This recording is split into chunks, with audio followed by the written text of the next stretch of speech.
Hope you had a restful and joyful Thanksgiving holiday. I want to thank, where is she? Reverend Susan Carlson. She's out there somewhere. Oh, she's teaching. That's right. She's so dedicated. Oh my God. And the fabulous Angela Orbaugh. There she is. She was the worship weaver last Sunday for leading the service so that Reverend Leah and I could both spend time with our families. If you're waiting for an update, you'll be happy to know that my granddaughter Jane is doing great. She's now walking and walking everywhere. And her favorite words are hi, bye, and finally, uh-oh.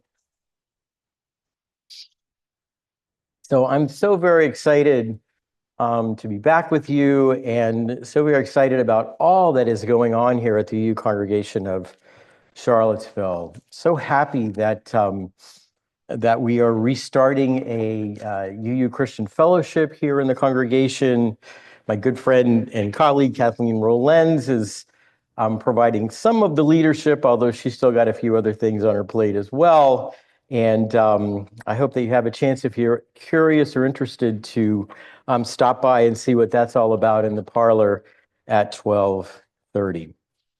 So Mary Beth, thank you for helping out with the service today, and thanks for sharing that reading by the late Abraham Joshua Heschel. I've quoted and referenced Rabbi Heschel many past Sunday services, and I so admire his work as a theologian, a spiritual writer, and as a social activist.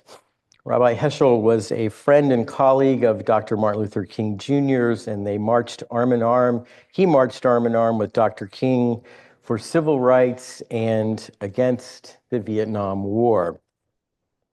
Rabbi Heschel's essay, No Religion is an Island, is not as well known as some of his other works, but it is one of my absolute favorites. It was written during Heschel's participation in some very interesting interfaith conversations that were part of the Catholic reform movement known as Vatican II. Now, while some in his tradition, some Jewish leaders criticize Heschel for taking part in Vatican II, what's a rabbi doing there? That didn't deter Rabbi Heschel.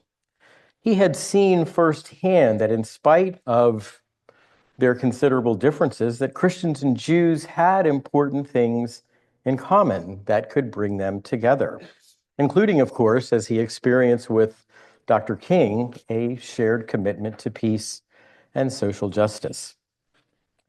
But as I think you heard in the reading, Rabbi Heschel's commitment to interfaith dialogue went much deeper than just promoting kind of a bland tolerance or even showing up together for marches. Heschel believed that religions needed one another in order to deepen and learn more about themselves. Rather than getting bogged down in differences or disagreements or simply tolerating those differences, religious traditions can, in Heschel's beautiful words, share insight and learning and search together for well springs of devotion, treasures of stillness, and for the power of love and care for humanity. Every time I read those words, I always say to myself, man, I wish I could write that well. The thing that's amazing about Rabbi Heschel, too, was that English was like his seventh or eighth language. When he came to this country as a refugee in the late 1930s, he didn't hardly speak any English. And he worked so hard and trained himself, not just to learn English, but to be able to write that way. That's not a translation, that's his writing. And it's pretty incredible. I have to say, I am not sure that I have ever read a more moving or inspiring vision of why religious diversity is a gift and a blessing, rather than being a reason to stay to myself, to protect myself with my differences, or even worse, to hate or adopt my way or the highway approach to religious differences. Rather, if religions could only find, as Rabbi Heschel is advocating for, the humility and the wisdom to seek truth outside of their own traditions, their own sacred texts, their own beliefs and practices, he felt certain that learning and curiosity would lead to powerful transformation and that human beings could indeed discover together those treasures of stillness and well springs of devotion. Now, I have to say that when I first read Heschel's essay, I was a young seminary student. I was, of course, tempted. Whenever I read something that sounded great, I went, oh, great, he's a Unitarian Universalist. Of course, that's not quite right. The differences are important. But for those of you who are new to our tradition, we UUs do affirm the truth that lives in many diverse sources, including religions other than our own. If you're curious about those diverse sources, you can look just in the back of the gray hymnal that you find in the pews there, which contains readings from a wide array of the world's religions. Now, I have to say that while our UU affirmation of religious pluralism and the truth that lives in other religions had been something that I affirmed and celebrated intellectually, that beauty and wisdom of religious diversity didn't really come alive for me until I had a personal encounter with an amazing man. And I want to tell you that story. This encounter happened when I was training to be a UU minister, and I was working as a student chaplain at a hospital in the Boston area. And I want to leave you by telling you this story about this man who I'll call Mr. Kahn. Now, the chaplaincy I did was at a large hospital in the Boston area, and I had the privilege during that time, that a very intensive summer, of visiting patients from so many different religious traditions and worldviews. I visited Christians and Jews, Buddhists and Muslims, Hindus and Sikhs, atheists and humanists, and even a few Unitarian Universalists. Now, looking back, the religious diversity I encountered that summer provided me with a wonderful, and I would even say transformative, learning experience. I had a chance to see and experience the world's religions not as abstract topics in a textbook or subjects in a course in seminary. Instead, these traditions came alive through the patients I encountered, through their stories and experiences, their joys and their sorrows, their hopes and their fears. In the midst of the many differences and disagreements religions have with one another, I learned that they share an amazing power to bring meaning, comfort, and hope to the lives of those who follow them. Now, while I can look back now and appreciate the religious diversity I encountered when I first began my chaplaincy, I have to say, religious diversity in the hospital scared the you-know-what out of me. I knew, of course, that a chaplain's job is to go in a patient's room and listen and offer comfort, and sometimes to offer prayer. Although I didn't have a regular prayer practice, praying with patients who came from traditions that I felt at least I had a little understanding of, I thought, I think I can manage that. But I remember thinking, what in the world am I supposed to say or do for a patient who's from a tradition that I know almost nothing about, and that, at least from what I do know, seems very different from Unitarian Universalism? How, I asked myself, how could we possibly connect and communicate in the face of so many differences? And then, about a month into my chaplaincy, I encountered this amazing person. Mr. Kahn presented me at first with this kind of challenge. He was a Muslim in his late 70s.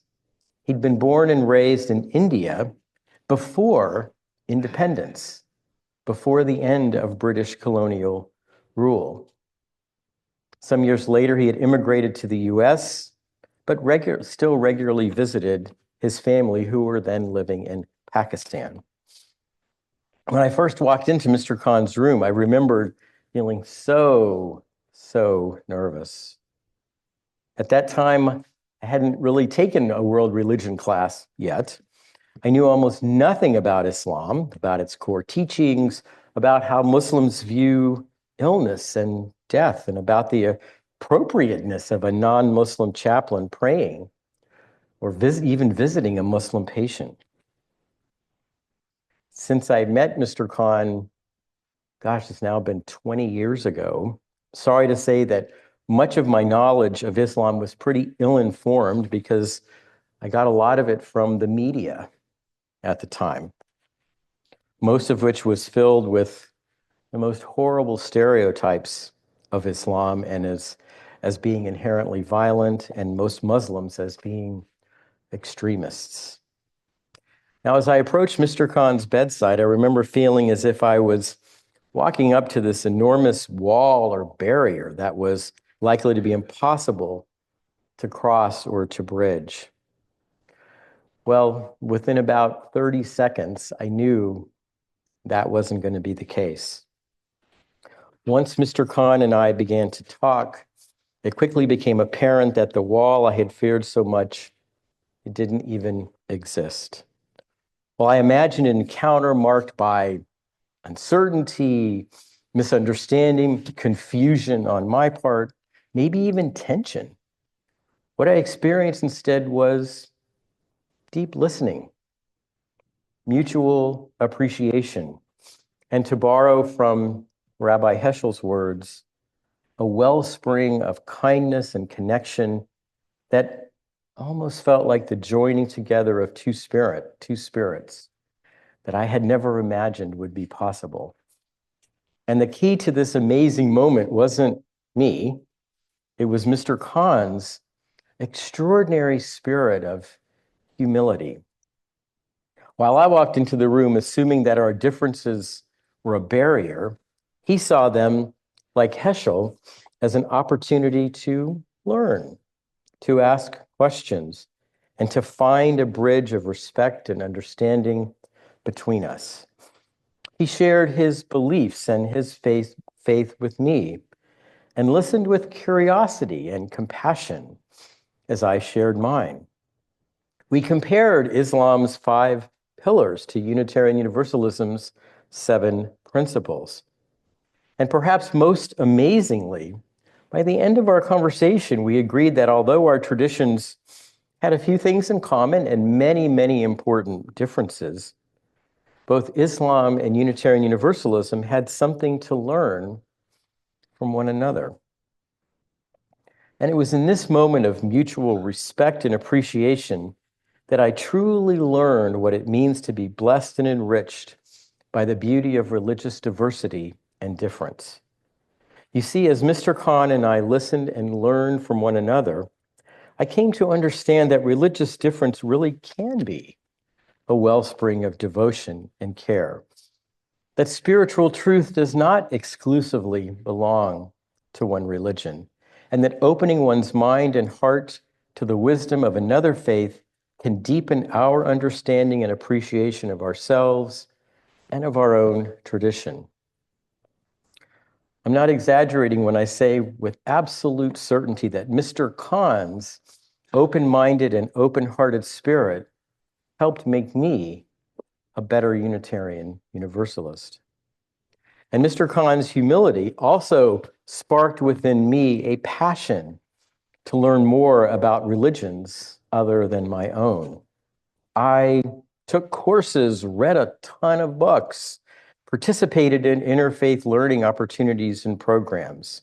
When I became a UU minister, I also began teaching courses on different world religions in my congregation, and eventually had the opportunity to teach world religion courses at the college level.